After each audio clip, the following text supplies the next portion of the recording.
بسم اللہ الرحمن الرحیم۔ السلام علیکم محترم ناظرین۔ بابا فرید گنج شکر رحمۃ اللہ علیہ نے فرمایا، اگر دولت مند ہونا چاہتے ہو اور چاہتے ہو کہ تمہیں اتنی دولت مل جائے کہ تمہاری آنے والی 7 نسلوں کے لیے کافی ہو، تو بس کبوتر کے ساتھ یہ ایک کام کر لو۔ یہ کام کرتے ہوئے دولت برسنے لگے گی، کیونکہ کبوتر کے پیچھے ایک بہت ہی گہرا راز پوشیدہ ہے، اور جو کوئی بھی اس راز کو جان جاتا ہے تو اس کی تقدیر اور قسمت ہمیشہ کے لیے بدل جاتی ہے۔ تو پیارے بہن بھائیوں، آج کی ویڈیو میں اسلامی تعلیمات کی روشنی میں کبوتر کی اس راز کو بھی جانیں گے، اور دولت مند بننے کے لیے آپ نے کبوتر کے ساتھ کون سا کام کرنا ہے اس کے بارے میں بھی بات کریں گے۔ پیارے ناظرین، قرآن پاک میں اللہ تعالیٰ ارشاد فرماتے ہیں کہ اللہ تعالیٰ نے انسانوں کو مختلف قبیلوں اور گروہوں میں تقسیم کر دیا۔ اب ان میں سے کچھ قبیلے اور گروہ اللہ تعالیٰ کے فرمان بردار، جبکہ کچھ نافرمان ہے۔ اور اگر جنات کی بات کریں تو جنات کے بھی مختلف قبیلے اور گروہ ہیں، اور اگر فرشتوں کی بات کرتے ہیں تو فرشتوں کے مختلف درجات ہیں۔ اسی طرح اگر پرندوں کی بات کریں تو عادتاً اور فطرتاً کے اعتبار سے اللہ تعالیٰ نے کچھ پرندوں کو دوسرے پرندوں سے افضل بنایا ہے۔ مثال کے طور پر اگر کوے کی بات کریں تو کوا فطرتاً ایک نہایت چالاک اور مکار پرندہ ہے، اور تقریباً تمام ہی مذاہب میں یہ کہا جاتا ہے کہ کوا شیطان کا دوست ہے۔ ناظرین، ایک بار ایک شخص بابا فرید گنج شکر رحمۃ اللہ علیہ کے پاس آتا ہے اور آ کر عرض کرنے لگتا ہے کہ بابا فرید، میں سخت پریشان ہوں، دن رات ایک کر دیتا ہوں، اتنی محنت کرتا ہوں، اتنی محنت پورے شہر میں کوئی نہیں کرتا، لیکن اس کے باوجود میں غریب کا غریب ہوں، میری قسمت، تقدیر اور حالات بدل ہی نہیں رہے،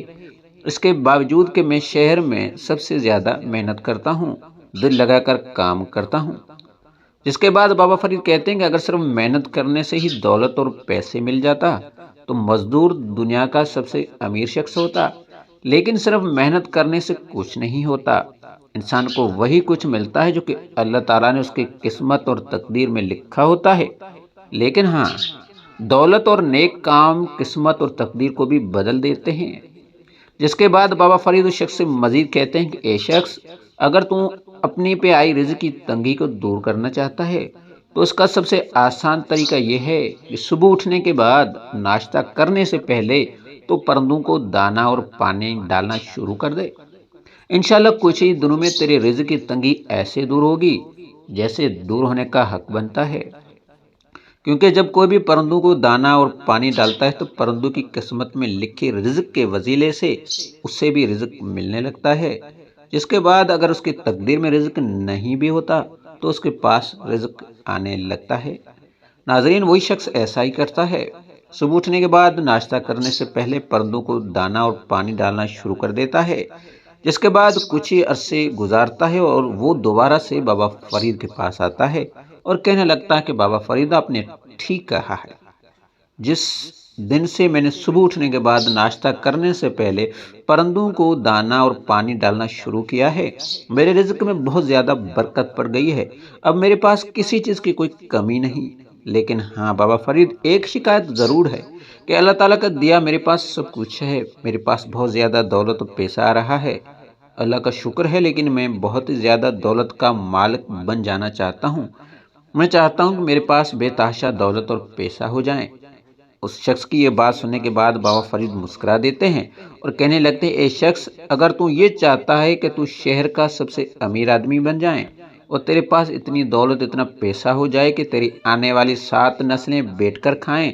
تب بھی تیری دولت ختم نہ ہو، تو پرندوں کو دانا اور پانی ڈالنے کے ساتھ ساتھ کبوتروں کو، خاص کر کے کبوتروں کو دانا ڈالنا شروع کر دے۔ پھر دیکھ، نہ صرف تیرے پاس دولت و پیسے کی بھرمار ہو جائے گی، دولت تیرے اوپر برسنے لگے گی، بلکہ تیری کی گئی دعائیں بھی زیادہ قبول ہونے لگیں گی، کیونکہ تمام ہی پرندوں میں 2 پرندے ایسے ہیں جو کہ دوسرے تمام پرندوں کے مقابلے میں بہت ہی زیادہ معصوم ہیں۔ ان میں سے پہلا پرندہ ہے چڑیا۔ چڑیا کے اندر کسی قسم کی کوئی چالاکی نہیں پائی جاتی،